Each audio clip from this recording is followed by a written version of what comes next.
सचिन ने अपनी जान जोखिम में डालकर बचाया है अपनी सवारी को और साइली हो गई है बहुत ज़्यादा परेशान। रेणुका ने सुनाई है उसको खरी खोटी बातें। Hey everyone, welcome back to my channel. उड़ने की आशा सीरियल के अपकमिंग एपिसोड में आप सबको देखने को मिलने वाला है कि सचिन को एक फॉरेन कंट्री के दो लोग मिल जाते हैं, हस्बैंड वाइफ, जिनको उसको मुंबई घुमाना है और वो उनको बहुत अच्छी तरीके से ट्रीट कर रहा है। हालांकि उसे इंग्लिश बोलना नहीं आता, लेकिन वो टूटी फूटी इंग्लिश बोलकर अपना काम चला रहा है।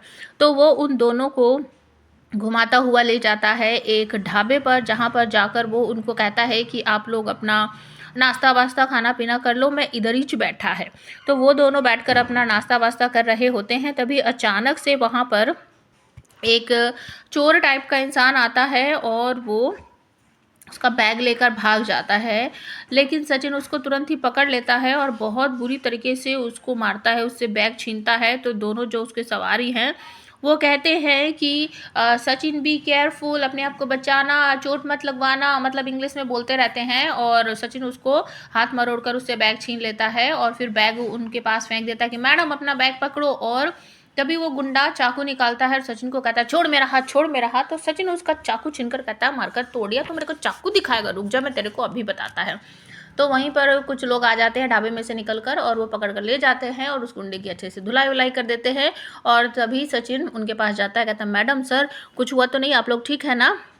तो वो दोनों कहते हैं हाँ हाँ बिल्कुल ठीक है, कुछ नहीं हुआ है। तो सचिन कहता है कि अच्छा ठीक है, आप लोग अपना खाना फिनिश कर दो। तो वो दोनों वहाँ पर बैठकर खाना खा रहे होते हैं। तो वो सचिन को बुलाते हैं, Sachin come here you eat food. लेकिन सचिन मना कर देता है, नो आई नो। अब वो अपनी भाषा में बोलता है, बेचारों को समझ तो आता नहीं, लेकिन वो इतना समझ जाते हैं कि सचिन मना कर रहा है। लेकिन वो कहते हैं no no you eat food, you eat food. तो सचिन भी थोड़ा सा खा लेता है और उसे ऐसा लगता है कि ये लोग कितने अच्छे हैं, कितना अच्छे दिल से अपना खाना मेरे साथ शेयर कर रहे हैं। और हमारे देश के कुछ इस तरह के चोर और कुछ गुंडे टाइप के लोग इनको कितना परेशान करते हैं। और दूसरी तरफ साइली को जब लोन नहीं मिलता है, वो घर जाती है तो रेणुका भड़क पड़ती है उस पर, कहती है कि ये तू कहाँ घूम फिर के आई है, तुझे खाना पीना बनाना नहीं है क्या? रात का खाना कब बनाएगी तू? मैंने तुझे छोले भिगोने के लिए कहा था, तूने राजमा भिगो दी। तुझे पता ना मैं राजमा खाती नहीं हूँ, तेरा दिमाग ख़राब हो गया है क्या?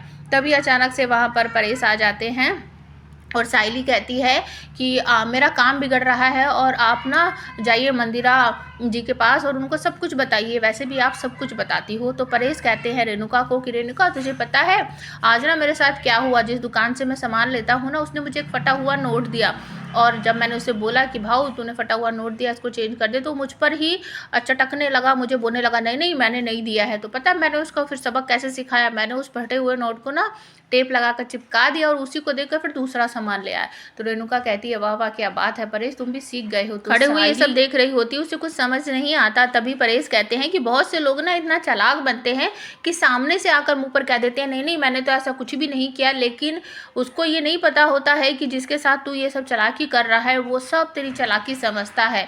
तो रेणुका कहीं ना कहीं समझ जाती है कि इनडायरेक्टली परेश मुझे ही सुना रहे हैं कि आजकल जो कुछ तू कर रही है वो साइली तेरे बारे में सब कुछ जानती है।